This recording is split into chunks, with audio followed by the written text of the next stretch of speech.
Вечаровы шпацыр, як адхланне пасля дзённых турботаў.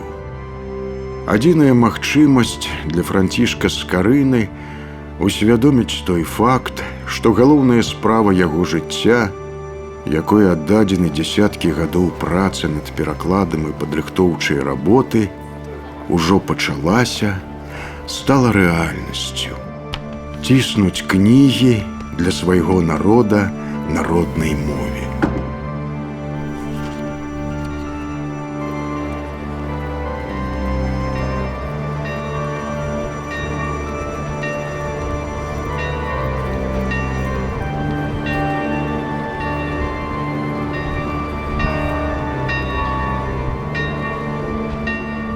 Біблія – гэта кніга кніг.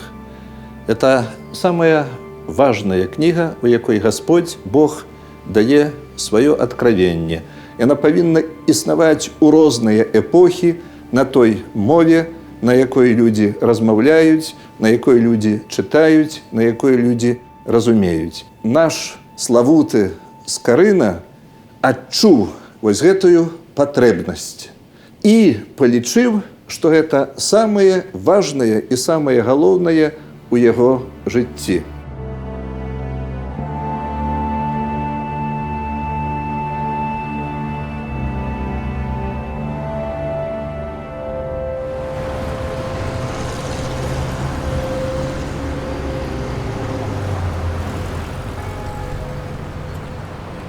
Гісторыя Скарыны пачыналася ў Полацку. У нашым 21 стагоддзі горад навукова вызначаны як геаграфічны цэнтр Еўропы. Для нас, беларусаў, Полацк заўсёды быў цэнтрам. Адсюль брала пачатак беларуская дзяржаўнасць. Тут пачалося станаўленне беларускай нацыі. У Беларусі ёсць такі выраз: ад Полацка пачаўся свет. Таму з'яўленне на свет Францішка Скарыны якраз у Полацку бачыцца гістарычнай наканаванасцю. Полацк быў найважнейшым духоўным цэнтрам на нашых беларускіх землях, таму што гэта быў першы духоўны цэнтр, дзе з'явілася епархія, дзе з'явіўся епіскап. Заўжды там, дзе з'яўляецца епіскап, там з'яўляецца такі духоўна-адукацыйны цэнтр. І паколькі Полацк быў першым такім горадам, дзе гэты цэнтр з'явіўся, то можна сказаць, што ён быў і такім першым асяродкам культурным на беларускіх землях.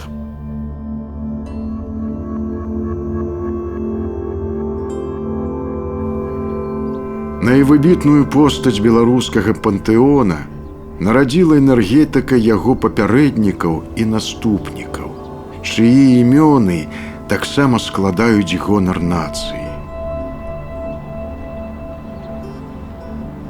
Скарына нарадзіўся пад знакам зацьмення сонца месяцам. Невыпадкова гэтая выява стала яго сімвалам, кніжным знакам сігнетам. Хутчэй, гэта быў 1486 год. Першапачатковую адукацыю атрымаў пры адным з полацкіх праваслаўных манастыроў. А веды лацінскай мовы пры кляштары бернардзінцаў, які з'явіўся ў Полацку ў 1498 годзе. Верагодна, што і перахрысцілі яго ў каталіцтва перад ад'ездам на вучобу ў Кракаў айцы бернардзінцы. Праваслаўнае імя Георгій змянілася на Францішак у гонар Францішка Асійскага, патрона бернардзінцаў.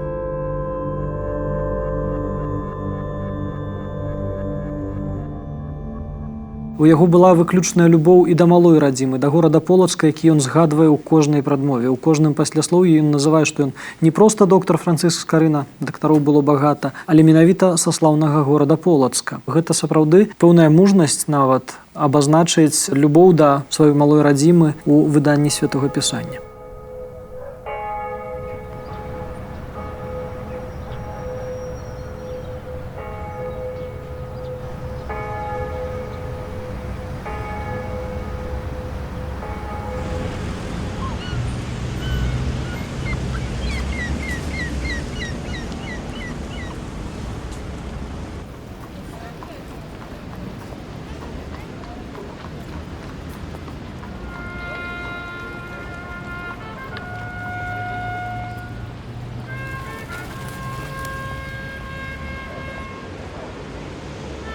Шлях па адукацыі ў Кракаў быў самым запатрабаваным для таленавітых юнакоў з вялікага княства літоўскага. Да ўсяго яны тут мелі і льготы ў навучанні. За стагоддзе, на якое выпаў скарынаўскі час, у Кракаве вучыліся больш за 200 студэнтаў з княства, у тым ліку і Скарына. У памяці студэнтаў назаўсёды заставаўся непаўторны цэнтр старога горада. Гмах сукініцы, ратушная вежа, марыяцкі касцёл. Праз стагоддзі галоўнаму рынку дадаў энергетыкі помнік Адаму Міцкевічу.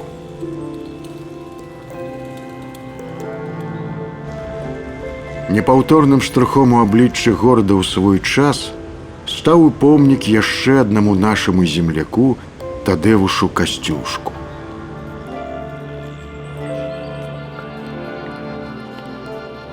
Рэнесансавы аркадны дворык каралеўскага замка на Вавелі будаваўся якраз у тыя гады, калі ў Кракаве вучыўся Францішак Скарына.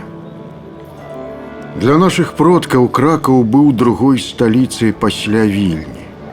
Цягам стагоддзяў, з часоў Крэўскай уніі, калі на польскі трон сеў Ліцвін Ягайла, кароль польскі адначасова быў і вялікім князем літоўскім.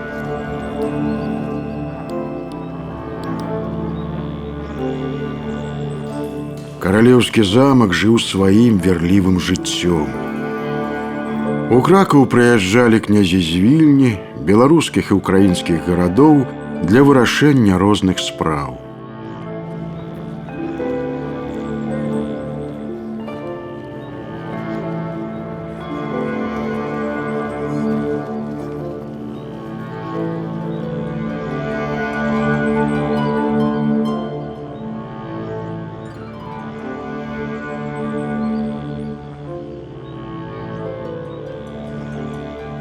Універсітэт у Кракаве называецца Ягелонскім. У свой час, каб падняць аўтарытэт установы, першым студэнтам запісаўся сам кароль Уладзіслаў II Ягайла. У скарынаўскія часы гэта быў адзін з лепшых універсітэтаў Еўропы. Тут яшчэ была жывая гісторыя з друкаваннем немцам фіёлем першых царкоўна-славянскіх кніг. Выданні кірыліцкага друку, роднага русінскаму воку Скарыны, сталіся для яго штуршком, сцвярджэннем прадвызначанага шляху.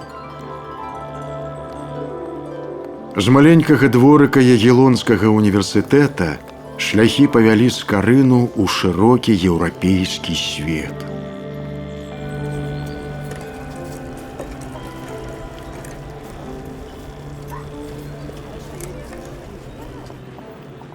Пабачыўшы, што гэта ж робяць суседзі палякі, пабачыўшы першыя кірылічныя выданні, якія якраз у Кракаве з'явіліся, гэта друкарня Швайпольта Фіёля, пабачыўшы, наколькі яны запатрабаваныя ў адукацыйнай дзейнасці, у навуковых сферах, ён бясспрэчна не мог не зразумець, што гэтага якраз і не хапае яго народу. Думка друкаваць кнігі для свайго народа на роднай мове стала ўжо незваротнай. Заставалася толькі пытанне часу.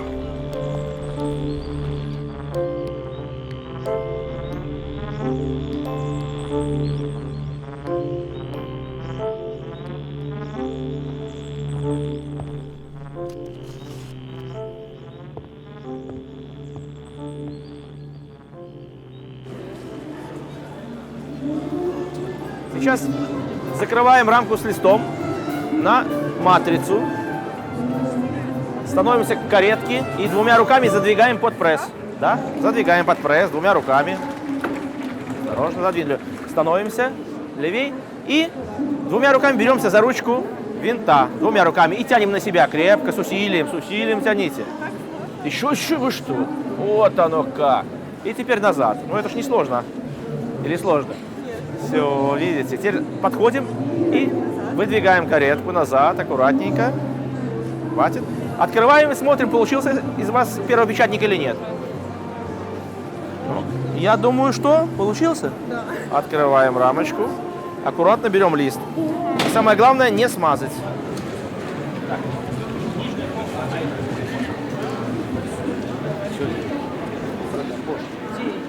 Я сам родом из Полоцка, поэтому Скорина вообще для меня земляк. Бывая за границей, я был в Лейпциге, потом в Майнце, в музее книгопечатания. Меня очень затронула эта тема, заинтересовала. И, можно сказать, прошел путем Скорины. Ездил в Европу, изучал это старинное печатное дело, где-то подсматривал в каких-то музеях, у каких-то старых мастеров, которые остались. Идут споры, там, печатал сам Скорина или не печатал. Ну, все споры там, ученых, это бессмысленно, пока они сами не поработают. Ведь вот, как они говорят, что тираж, допустим, книги в среднем скориновской был где-то 1000 экземпляров. И вот представьте, чтобы сделать тираж, нужно было сделать 200 тысяч оттисков. Представляете, какой-то титанический труд и сколько времени. Поэтому Скорина, конечно, он, самое главное, он организатор, он организовал.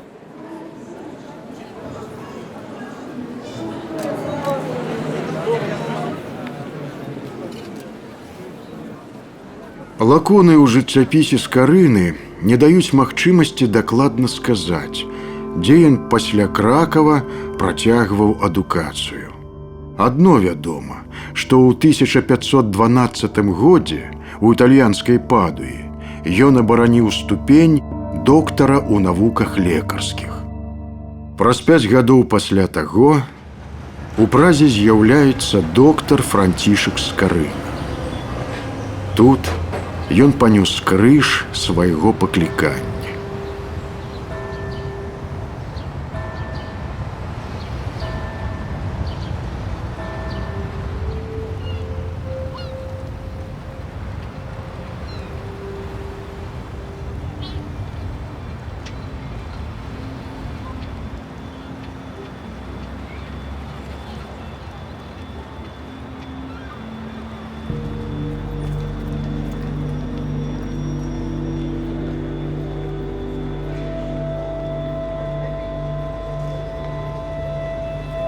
Чэхія на той час кіравалася адным з прадстаўнікоў вялікай дынастыі Егелонаў, Людовікам Егелонам, адным з самых блізкіх кіраўнікоў дзяржаў з усіх суседніх з нашым Жыгімонтам Старым. І Егелоны, натуральна, падтрымлівалі цесныя стасункі ва ўсіх краінах. Адзін аднога падтрымлівалі ў цяжкіх умовах, і вось гэты палітычны фактар не мог не быць выкарыстаны Скарынам.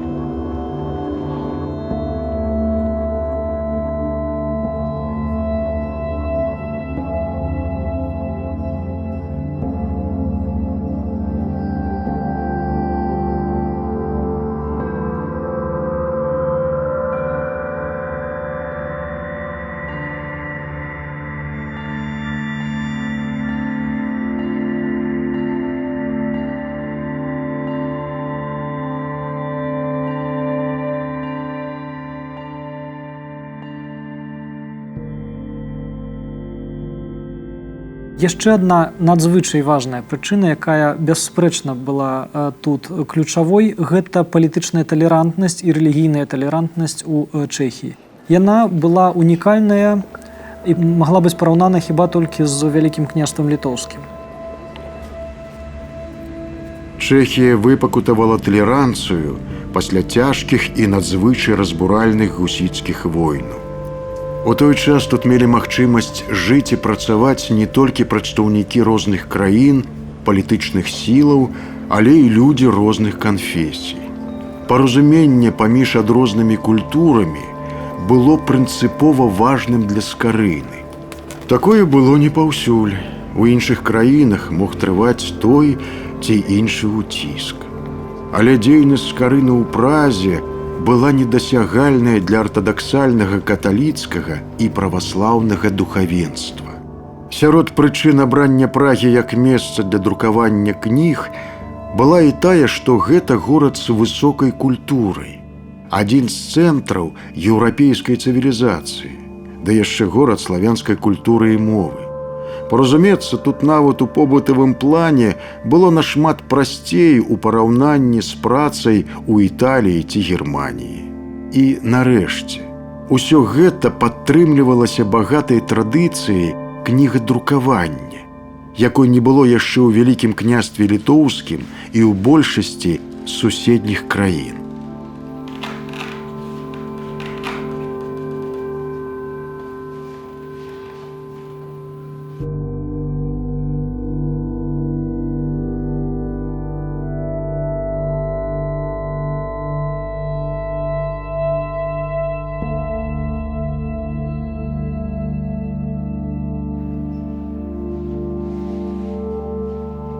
У Чэхіі ўжо існавалі нават 3 выданні Бібліі.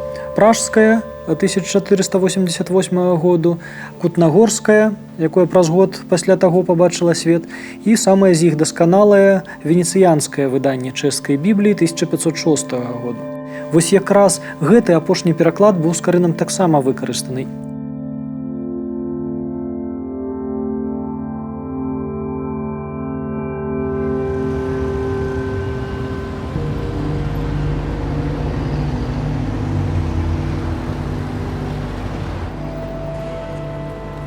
За 3 гады ў Празе Францішкам з Карынам былі адціснуты 23 кнігі Старога Запавету.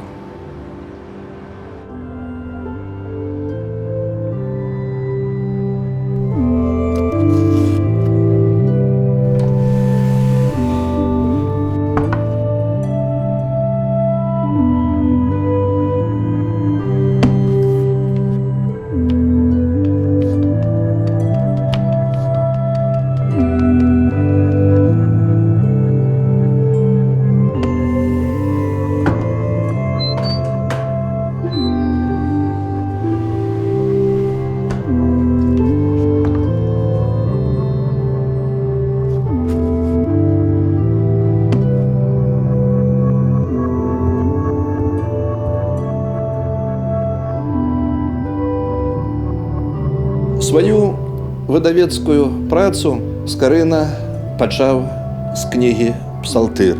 Дата яе выдання пазначана як 6 жніўня 1517 года. Па царкоўным календары гэта было свята праабражэння. І вось на гэтае свята праабражэння менавіта я бачу в гэтым сімволіку, каб праабразіць чалавека, каб даць чалавеку натхненне, выдадзены быў псалтыр.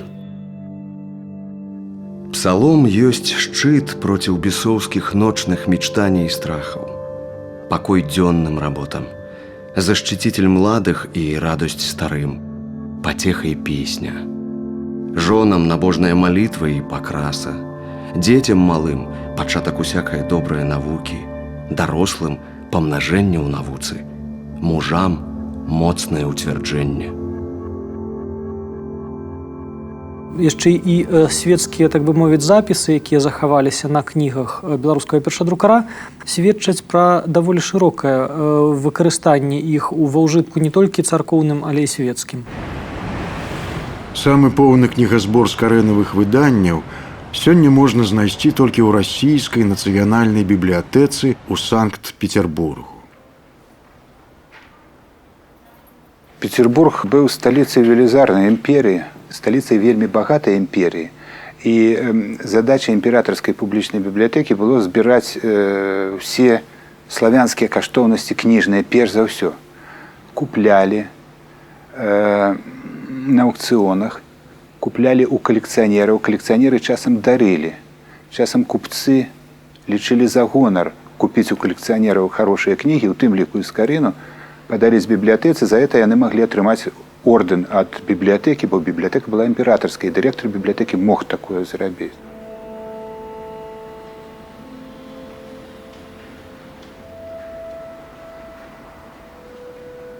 Я думаю, што самае галоўнае, што зрабіў Скарына, гэта даў кнігадрукаванне, але ён даў кнігадрукаванне адразу самага высокага ўзроўню. Ён паказаў беларусам, што калі ты што-небудзь робіш, ты павінен зрабіць вельмі добра. Францыск Скарына усведамляў сваю значнасць і місію. Змясціць партрэт у выданнях святога пісьма – гэта выпадак выключны, асаблівы. Партрэт поўны сімвалаў і алегорый. Гэта яго пасланне нам, нашчадкам, якое трэба разгадываць яшчэ і сёння. Значэнне Францішка Скарыны для нас, беларусаў, цяжка пераацаніць. Надрукаваная ім па-беларуску Біблія стала 4-м у свеце перакладам на мовы сваіх народаў пасля чэшскай, італьянскай, нямецкай. Скарына запачаткаваў масавае кнігадрукаванне. Па колькасці выдадзеных кніг ён перавысіў усіх кірылічных друкароў другой паловы 15-га і першай паловы 16-га стагоддзя разам узятых. Да здабыткаў першадрукара можна дакрануцца рукамі і розумам. У Нацыянальнай бібліятэцы Беларусі захоўваецца свой скарынаўскі кнігазбор.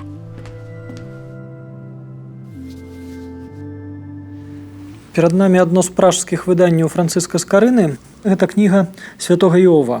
Яна выйшла адразу пасля псалтыра, гэта было фактычна другое выданне. Тут ужо былі відавочныя пэўныя падыходы да аздобы. Гравюры з сярэдняга ці вялікага фармату, которые тлумачылі змест кнігі. Тут жа мы бачым адразу выкарыстанне розных шрифтоў, пабольшаных, малых. Тут мы бачым ужо ўжыванне розных ініцыялаў, абсалютна розных школ паводле свайго паходжання, прынцыпова можа быць нават рознага паходжання, і гэта вызначае выданне Скарыны. Яшчэ адзін аспект, натуральна ж, які нам дазваляе у пэўным сэнсе паглядзець на Скарыну, гэта уласна перакладчыцкая дзейнасць.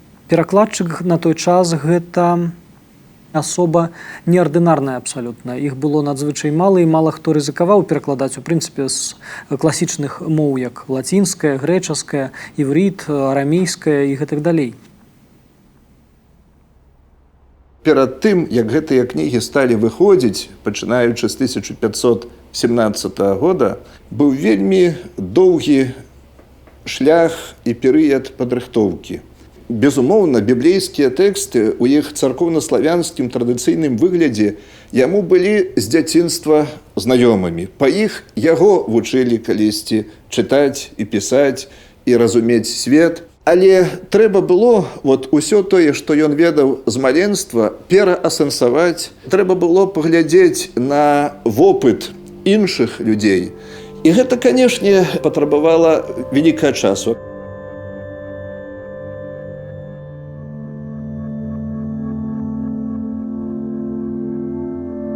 Зробленае ім гэта абсалютна новы феномен у нашай культуры, і ў дапаўненні яго аўтарскіх твораў, сапраўды унікальных каментароў у выглядзе прадмоў пасляслоўяў, напісаных, дарэчы, на трошкі іншай мове, ўжо на старабеларускай мове, завершанае цэласнае сачыненне з уступам, з пэўнымі ваганнямі і разборам галоўнай ідэі ў цэнтральнай частцы, з кульмінацыяй і вынікам, завяршэннем, заключэннем, з пэўнымі высновамі і падказкамі. Больш таго, менавіта ў Скарыны мы бачым і першыя прыклады вершаскладання па-беларуску. Гэта сапраўдны феномен. Гэта унікальная з'ява ўсходнееўрапейскай цывілізацыі. Богу у Троице единому к чте и ко славе, Матери пречистой Марии к похвале, всем небесным силам и святым Его к веселью, людям посполитым к доброму научению. Такое спалучэнне дае нам геніяў. Ім быў Скарына, і гэта абсалютна відавочна.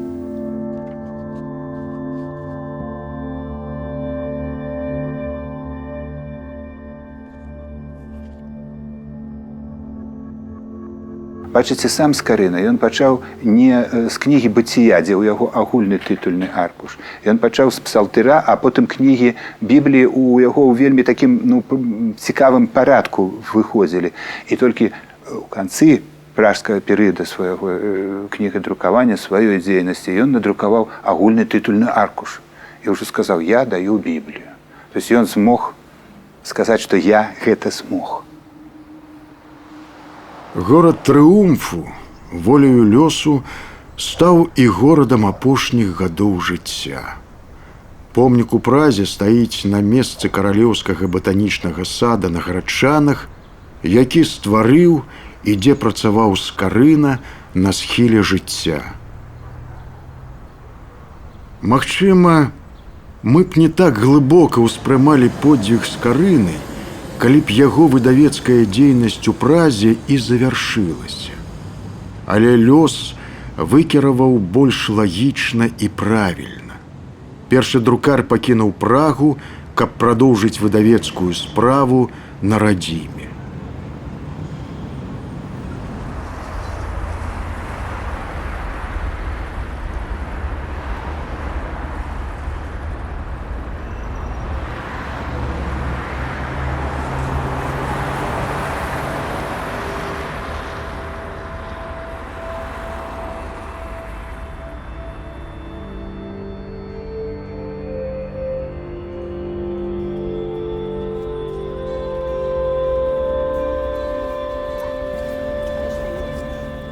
Цяпер не ўведаць, як сустрэла свайго героя тагачасная беларуская сталіца. У любым выпадку гэта быў родны горад са сваім багаццем і прыгажосцю праваслаўных і каталіцкіх храмаў, з роднай мовай. Бясспрэчна, Францішак неаднойчы быў тут у розныя перыяды свайго жыцця, рыхтаваўся да галоўнай справы.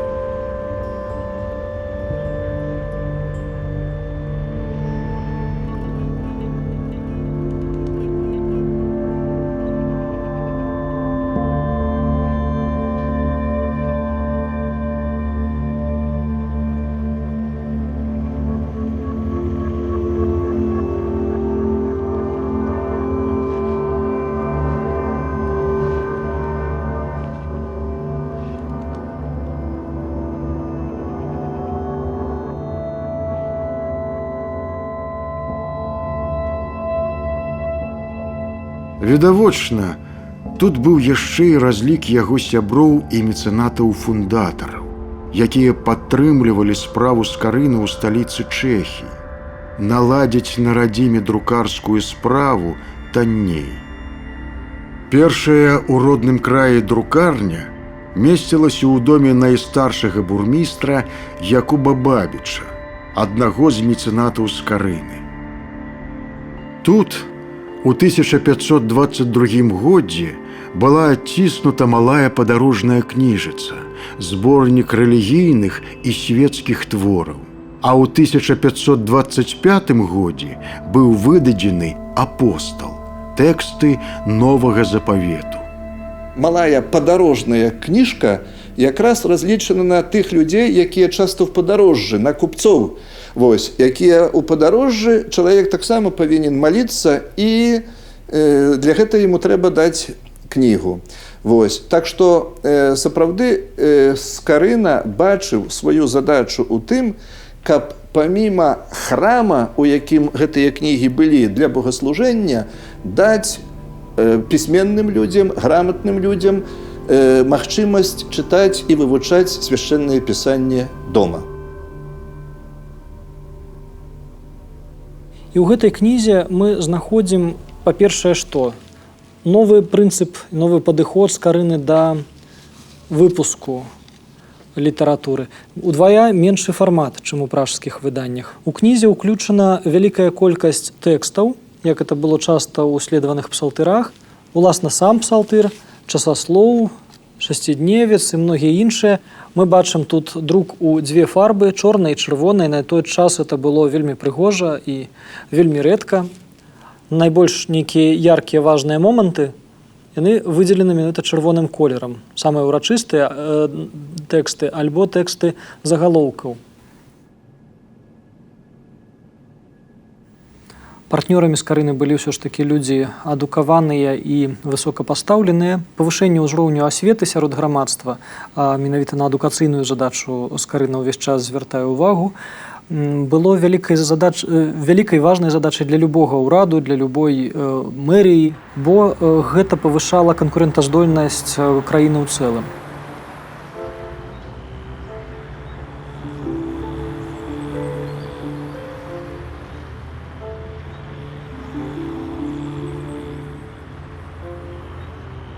Так сталася, што ў Вільні кнігавыдавецкая дзейнасць Скарыны спынілася.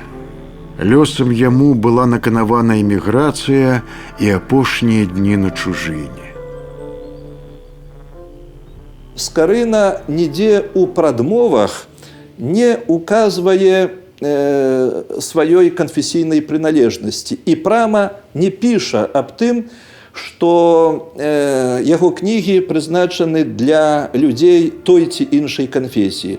Тое, што выразна, ён кажа, што ён выдае свае кнігі для людзей рускага языка, для сваіх суайчыннікаў, для таго народа, да якога ён сам належыць. Скарына гэта якраз адзін з тых вобразаў, які яднае ўсё беларускае грамадства, незалежна ад палітычных ці канфесійных поглядаў таго ці іншага прадстаўніка. Ён для нас усіх агульны, і я думаю, што менавіта гэтую ідэю ён ад самага пачатку хацеў закласці. Кім бы ты не быў чалавек Божы, чытай вось гэтую кнігу, яна для цябе. Біблейскія кнігі Скарыны ў хрысціянскім рэчышчы можна лічыць знакамі яднання. Такімі ёсць пераклады святога пісання на беларускую мову і сёння. Мы можам належыць да розных канфесій, але расцём з аднаго хрысціянскага кораня. Гэтай думкай Скарына далёка апярэджваў свой час і, магчыма, прадбачыў лёс Беларусі як вешчуна талеранцыі.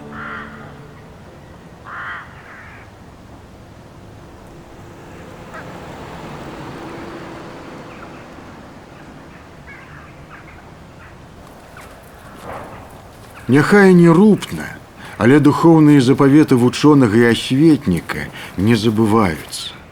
Каля храму ў вёсцы Бярозаўка Докшыцкага раёна стаіць знак яднання. Падвойны каталіцка-праваслаўны крыж, які паўстае з адной асновы.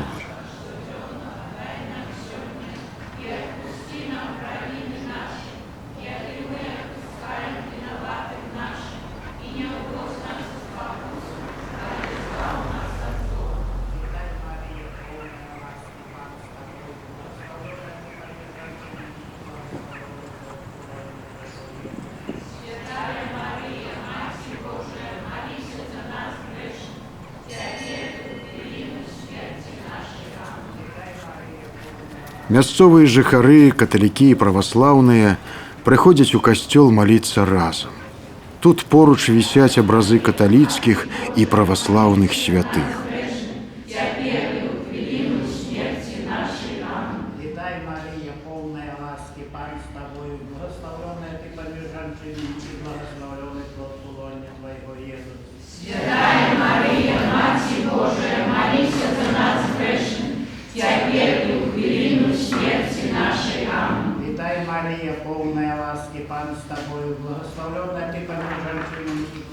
Вот, когда мы сегодня читаем Слово Божие на зразумелой мове, но może проповедь уже не так зразумела, как Слово Божие на белорусской мове, то мы разумеем, что хотел дать народу вот Францишек Скарына.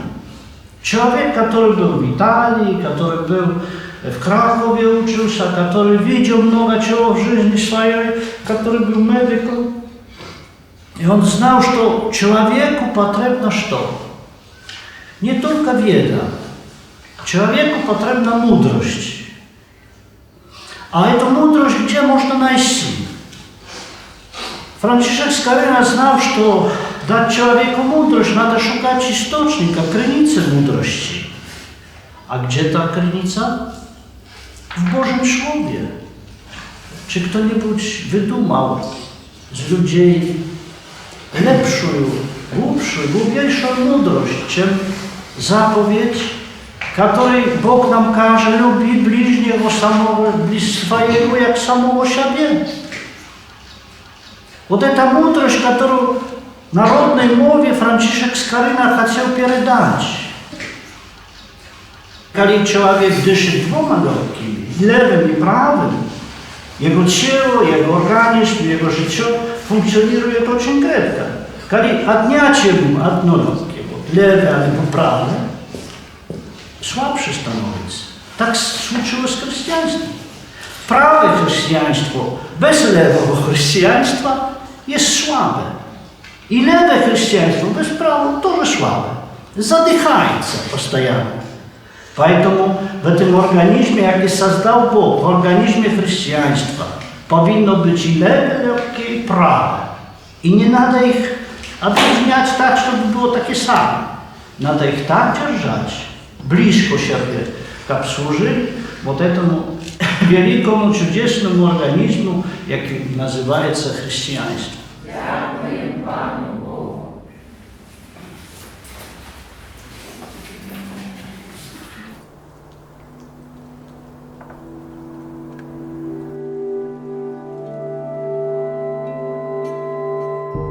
Понеже от прирождения зверы, ходячие в пустыне, знают ямы своя. Птушки, лятаючие по воздуху, ведают гнезда своя. Рыбы, плаваючие по мору и у реках, чуют виры своя. Пчелы и тым подобные боронять вуллю своих. Так аж и люди, иде зрадилися и ускормлены суть по Бозе, к тому местцу великую ласку и мают.